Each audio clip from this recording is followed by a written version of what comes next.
जय श्री कृष्णा। आप सभी को देवशयनी एकादशी की बहुत बहुत शुभकामनाएं। हमारे हिंदू धर्म में एकादशी की तिथि बहुत महत्वपूर्ण होती है। हर साल 24 एकादशी होती हैं, लेकिन जब अधिक मास या मल मास होता है तब इनकी संख्या 26 हो जाती है।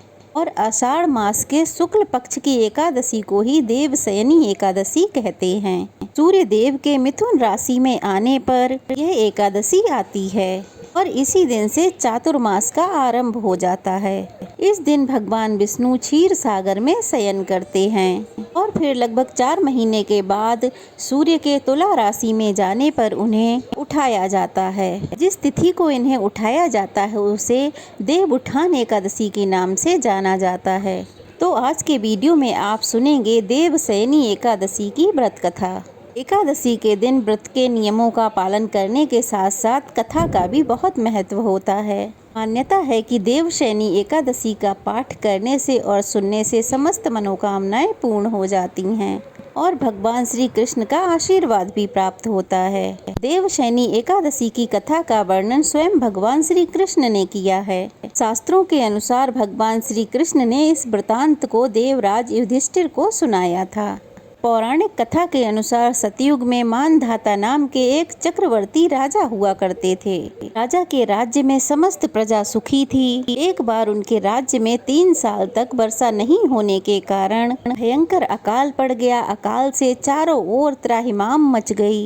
इस वजह से यज्ञ, हवन, पिंडदान, कथा, व्रत आदि कम होने लगे थे। प्रजा ने अपने राजा के पास जाकर अपने दर्द के बारे में बताया था। अब आप इस कथा को विस्तार पूर्वक सुनिए।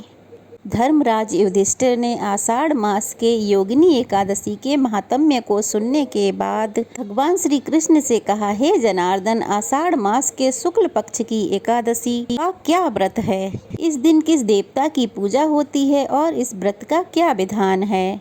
कृपया कर हे मधुसूदन ये सब विस्तार पूर्वक बतलाइए।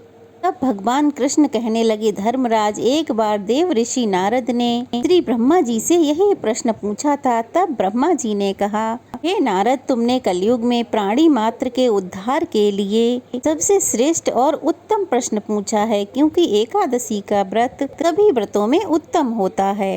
इस व्रत के प्रभाव से सभी पाप नष्ट हो जाते हैं। इस एकादशी का नाम देवशयनी एकादशी है। इस दिन व्रत रखने से भगवान श्री हरि अत्यंत प्रसन्न होते हैं। धर्मराज, इस संबंध में मैं तुम्हें एक पौराणिक कथा सुनाता हूँ, ध्यान पूर्वक सुनो। एक समय मानधाता नाम के एक सूर्यवंशी राजा थे। वह सत्यवादी, महान तपस्वी और चक्रवर्ती थे। वह अपनी प्रजा का पालन संतान की तरह किया करते थे। उनकी सारी प्रजा धन धान्य से परिपूर्ण थी और सुखपूर्वक जीवन यापन कर रही थी। उनके राज्य में कोई किसी प्रकार का दुख नहीं था और उनके राज्य में कभी अकाल भी नहीं पड़ता था।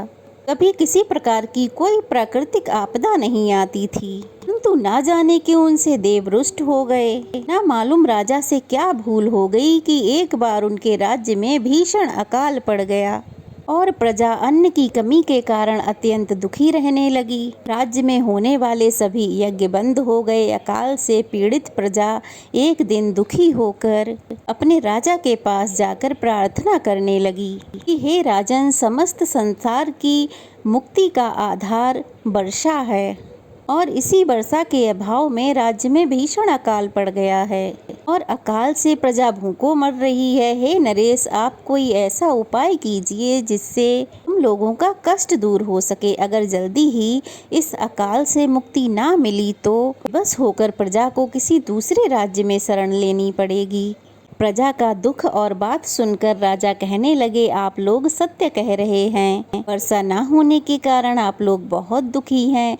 राजा के पापों का कारण प्रजा को भोगना पड़ता है। मैं बहुत सोच विचार कर रहा हूँ, परंतु फिर भी मुझे अपना कोई दोष दिखाई नहीं पड़ रहा है।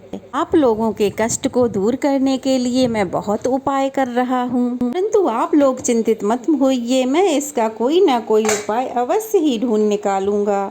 राजा के वचनों को सुनकर प्रजा तो चली गई। राजा मानधाता भगवान की पूजा कर कुछ मुख्य व्यक्तियों को साथ लेकर वन को चल दिए। वहाँ वह ऋषि मुनियों के आश्रम में घूमते घूमते अंत में ब्रह्मा जी के मानस पुत्र अंगिरा ऋषि के आश्रम में पहुँच गए। रथ से उतरकर राजा आश्रम में गए। वहाँ अभी ऋषि अब नित्य कर्मों से निवृत्त हुए ही थे कि राजा ने उनके सम्मुख पहुंचकर उन्हें प्रणाम किया। ऋषि ने राजा को आशीर्वाद दिया और फिर पूछा कि हे राजन, आप यहाँ किस प्रयोजन से पधारे हैं, उसे कहिए। तब राजा कहने लगे, हे मुनिवर, मेरे राज्य में 3 वर्ष से वर्षा नहीं हो रही है, इससे भीषण अकाल पड़ गया है। मेरी प्रजा भयंकर कष्ट भोग रही है। राजा के पापों के प्रभाव से ही प्रजा को कष्ट मिलता है, ऐसा शास्त्रों में लिखा है। मैं तो धर्मानुसार राज्य करता हूँ, फिर ये अकाल कैसे पड़ गया, इसका मुझे अभी तक पता नहीं लग सका है।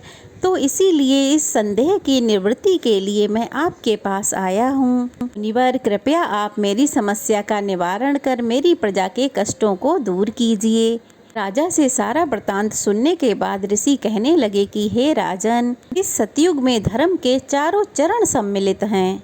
ये युग सभी युगों में उत्तम है। इस युग में केवल ब्राह्मणों को ही तप करने तथा वेद पढ़ने का अधिकार है, किंतु आपके राज्य में एक शूद्र तपस्या कर रहा है। इसी दोष के कारण आपके राज्य में वर्षा नहीं हो रही है। यदि आप प्रजा का कल्याण चाहते हैं तो शीघ्र ही उस शूद्र का वध कर दीजिए। जब तक आप यह कार्य कर नहीं लेते तब तक आपका राज्य इस अकाल की पीड़ा से मुक्त नहीं होगा। ऋषि की बात सुनकर राजा कहने लगे, हे मुनिश्रेष्ठ, मैं उस निरपराध शूद्र की जो तप कर रहा है उसका वध नहीं कर सकता।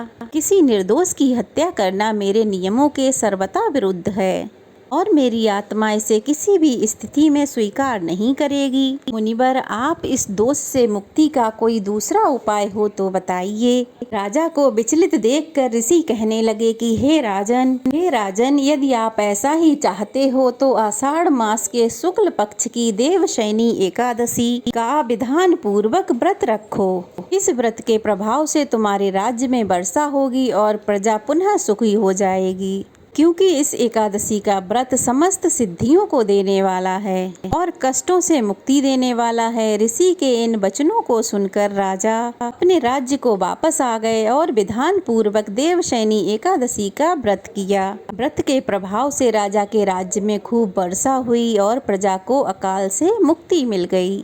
देवशयनी एकादशी को पद्मा एकादशी भी कहते हैं। इस व्रत को रखने से भगवान विष्णु अत्यंत प्रसन्न होते हैं। इस कथा का सार ये है कि अपने कष्टों से मुक्ति पाने के लिए कभी भी किसी हाल में किसी दूसरे का बुरा नहीं करना चाहिए। अपनी शक्ति से और भगवान पर पूर्ण श्रद्धा और आस्था रखकर संतों के कहे अनुसार सत्कर्म करने से बड़े कष्टों से भी सहज ही मुक्ति मिल जाती है। जय श्री कृष्णा। तो ये थी हमारी देवशयनी एकादशी की व्रत कथा। कैसी लगी कमेंट बॉक्स में ज़रूर बताइएगा और चैनल को सब्सक्राइब कीजिएगा, वीडियो को ज़्यादा से ज़्यादा शेयर कीजिएगा ताकि अन्य लोग भी इन पावन पवित्र कथाओं को सुन पाएँ और जानकारी प्राप्त कर पाएँ। तो चलिए फिर मिलते हैं, तब तक के लिए जय श्री कृष्णा। भगवान श्री कृष्ण की कृपा सदा सर्वदा यूं ही हम सब पर बनी रहे।